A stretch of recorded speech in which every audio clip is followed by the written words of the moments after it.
राजकुमार कतो के सखी एक बात पूछी तमन में सकुचाले नामन गाँव बतावे कछु अतना सोच के जियरा घबराले कोमल बा पौआइन करी कुस काटी गड़े तलहू चुई जाले आके करकाई बिगड़ले हललना पलना छोड़ के बनवा ठुकराले।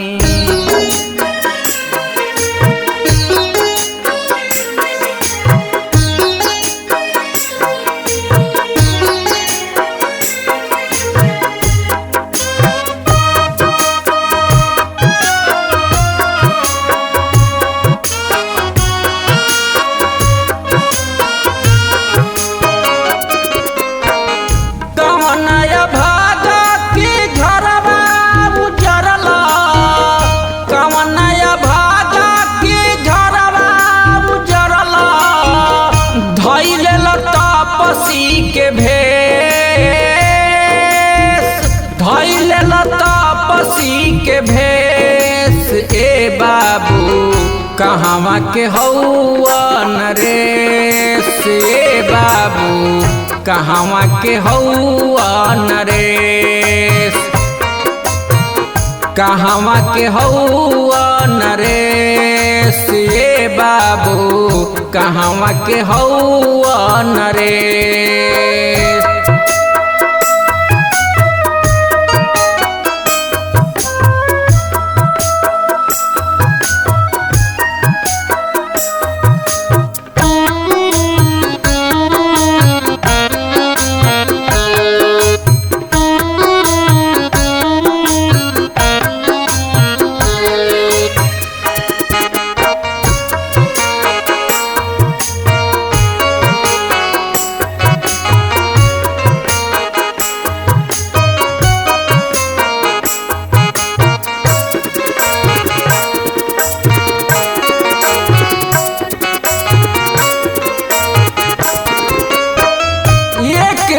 सांवर एक गोरी रे बदानवा संगवा में बाड़ी एगो सुंदर जननवा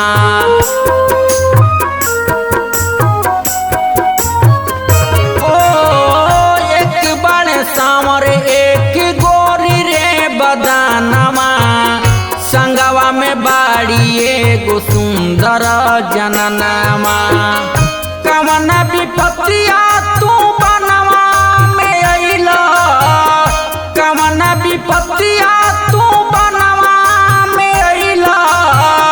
दे गइल दिल में कलेश ये बाबू कहवा के हौआ नरेश ये बाबू कहवा के हौआ नरेश कहवा के हौआ नरेश ये बाबू कहवा के हौआ नरेश।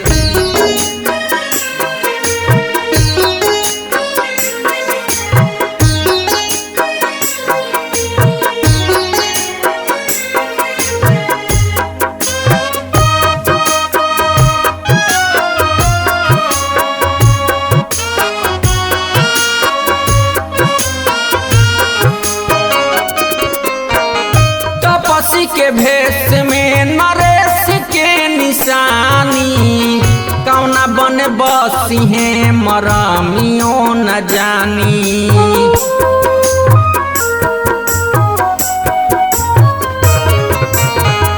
तपसी के भेष में नरेश के निशानी कौना बन बसी है मरामियों न जानी जंगल पहाड़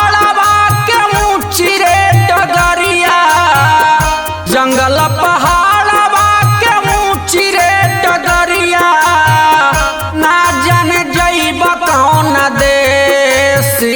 बाबू कहवा के हौआ नरेश, ए बाबू कहवा के हौआ नरेश, ए बाबू कहवा के हौआ नरेश, ए बाबू कहवा के हौआ नरेश।